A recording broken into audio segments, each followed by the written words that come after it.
Hello दोस्तों, नमस्कार। आज की जो हमारी बुक समरी होगी साथियों, वो है रिच डैड पुअर डैड, जो कि फाइनेंस की दुनिया में सबसे ज़्यादा प्रचलित किताबों में से एक मानी जाती है और इसके राइटर हैं रॉबर्ट टी क्यूसाकी। इन्होंने किताब लिखी जिसका नाम है रिच डैड पुअर डैड। तो चलिए स्टार्ट करते हैं अपनी बुक समरी साथियों। तो पहला जब आप स्टार्ट करेंगे तो आपको प्रस्तावना मिलती है जिसमें कहा गया है कि इसकी बहुत ज़रूरत है। तो कहानी स्टार्ट होती है साथियों, तो बोला जाता है कि क्या स्कूल बच्चों को असली जिंदगी के लिए तैयार करता है। मेरे मम्मी डैडी कहते थे, मेहनत से पढ़ो और अच्छे नंबर लाओ, क्योंकि ऐसा करोगे तो एक अच्छी तनख्वाह वाली नौकरी मिल जाएगी। उनके जीवन का लक्ष्य भी यही था कि मेरी बड़ी बहन और मेरी कॉलेज की शिक्षा पूरी हो जाए। उनका मानना था कि अगर कॉलेज की शिक्षा पूरी हो गई तो हम जिंदगी में ज़्यादा कामयाब हो सकेंगे। जब मैंने 1976 में अपना डिप्लोमा हासिल किया, मैं फ्लोरिडा स्टेट यूनिवर्सिटी में अकाउंटिंग में ऑनर्स के साथ ग्रेजुएट हुई और अपनी कक्षा में काफ़ी ऊंचे स्थान पर रही। और मेरे मम्मी डैडी का लक्ष्य पूरा हो गया था। यह उनकी ज़िंदगी की सबसे बड़ी उपलब्धि थी। मास्टर प्लान के हिसाब से मुझे एक बिग एट अकाउंटिंग फर्म में नौकरी मिल गई। अब मुझे उम्मीद थी कि एक लंबे करियर और कम उम्र में रिटायरमेंट की। मेरे पति माइकल भी इसी रास्ते पे चले। हम दोनों ही बहुत मेहनती परिवारों से आए थे, जो बहुत अमीर नहीं थे। माइकल ने ऑनर्स के साथ ग्रेजुएशन किया था, एक बार नहीं बल्कि दो बार। पहली बार इंजीनियर के रूप में और फिर लॉ स्कूल से।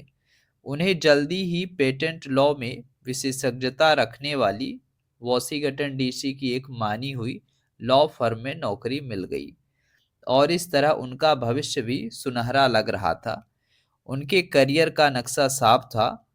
यह बात तय थी कि वे भी जल्दी रिटायर हो सकते थे। हालांकि हम दोनों ही अपने करियर में सफल रहे, परंतु हम जो सोचते थे हमारे साथ ठीक वैसा नहीं हुआ। हमने कई बार नौकरियां बदली।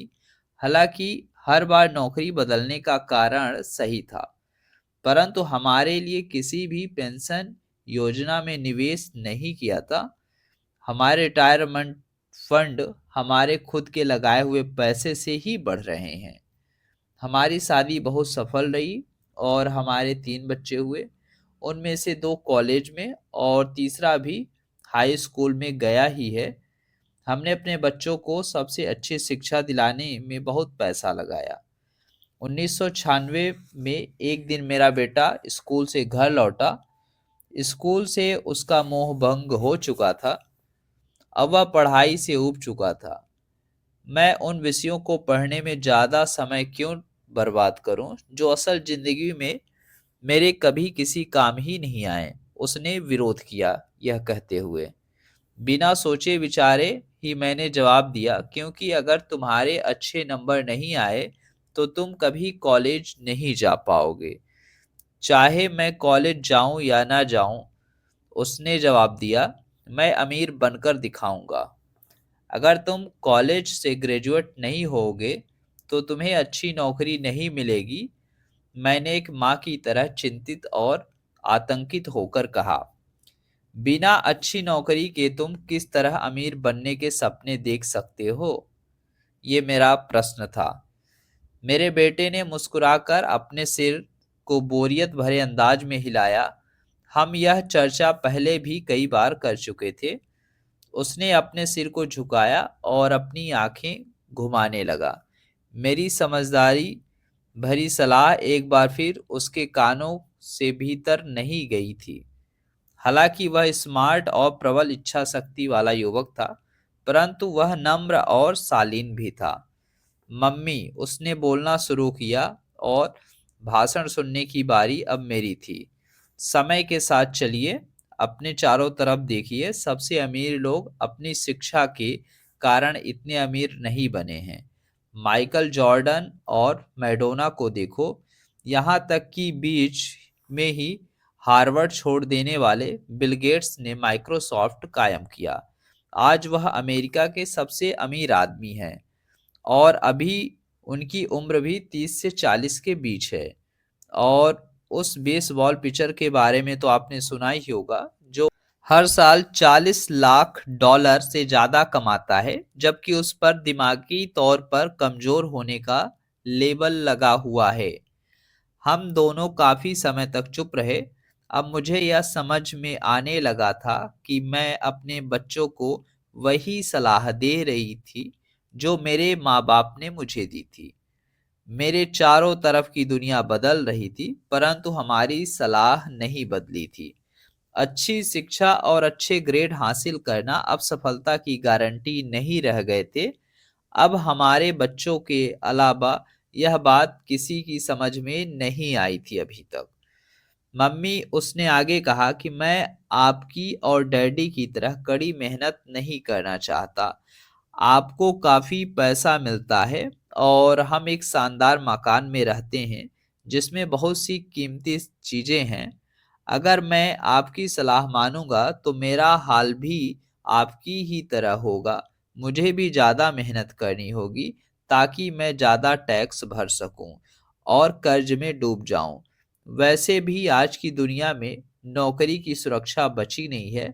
मैं यह जानता हूं कि छोटे और सही आकार की फर्म कैसी होती हैं। मैं यह भी जानता हूं कि आज के दौर में कॉलेज के स्नातकों को कम तनख्वाह क्यों मिलती है, जबकि आपके ज़माने में उन्हें ज़्यादा तनख्वाह मिला करती थी। डॉक्टरों को देखिए, वे अब उतना पैसा नहीं कमाते जितना पहले कभी कमाया करते थे। मैं जानता हूं कि मैं रिटायरमेंट के लिए सामाजिक सुरक्षा या कंपनी पेंशन के भरोसे नहीं रह सकता। अपने सवालों से मुझे नए जवाब चाहिए। वह सही था, उसे नए जवाब चाहिए थे और मुझे भी। मेरे माता-पिता की सलाह उन लोगों के लिए सही हो सकती है जो 1945 से पहले पैदा हुए थे, पर यह उन लोगों के लिए विनाशकारी साबित हो सकती थी जिन्होंने तेजी से बदल रही दुनिया में जन्म लिया था। जब मैं अपने बच्चों को यह सीधी सी बात नहीं कह सकती थी, स्कूल जाओ, अच्छे ग्रेड हासिल करो और सुरक्षित नौकरी की तलाश करो। मैं जानती थी कि मुझे अपने बच्चों की शिक्षा को सही दिशा देने के लिए नए तौर तरीके खोजने होंगे। एक माँ और एक अकाउंटेंट होने के नाते मैं इस बात से परेशान थी कि स्कूल में बच्चों को धन संबंधी या वित्तीय शिक्षा नहीं दी जाती। हाई स्कूल खत्म होने से पहले ही आज के युवाओं के पास अपना क्रेडिट कार्ड होता है। यह बात अलग है कि उन्होंने कभी इस धन संबंधी पाठ्यक्रम में भाग नहीं लिया होता और उन्हें यह भी नहीं पता होता कि इसे किस तरह निवेश किया जाता है। इस बात का ज्ञान तो दूर की बात है कि क्रेडिट कार्ड एक चक्रवृद्धि ब्याज की गणना किस तरह की जाती है। इसे आसान भाषा में कहें तो उन्हें धन संबंधी शिक्षा नहीं मिलती है और यह ज्ञान भी नहीं होता है कि पैसे किस तरह काम करता है। इस तरह वे इस दुनिया का सामना करने के लिए कभी तैयार नहीं हो पाते जो उनका इंतजार कर रही है। एक ऐसी दुनिया जिसमें बचत से ज्यादा महत्व खर्च को दिया जाता है। जब मेरा सबसे बड़ा बेटा कॉलेज के शुरुआती दिनों में अपने क्रेडिट कार्ड को लेकर कर्ज में डूब गया, तो मैंने उसके क्रेडिट कार्ड को नष्ट करने में उसकी मदद की। साथ ही मैं ऐसी तरकीब भी खोजने लगी जिससे मेरे बच्चों में पैसे की समझ आ सके। पिछले साल एक दिन मेरे पति ने मुझे अपने ऑफिस से फ़ोन किया। मेरे सामने एक आदमी बैठा है और मुझे लगता है कि तुम उससे मिलना चाहोगी। उन्होंने कहा, उसका नाम रॉबर्ट कियोसाकी है। वह एक व्यवसायी और निवेशक है और वह एक शैक्षणिक उत्पाद का पेटेंट करवाना चाहता है। मुझे लगता है कि तुम इसी चीज की तलाश कर रही थी।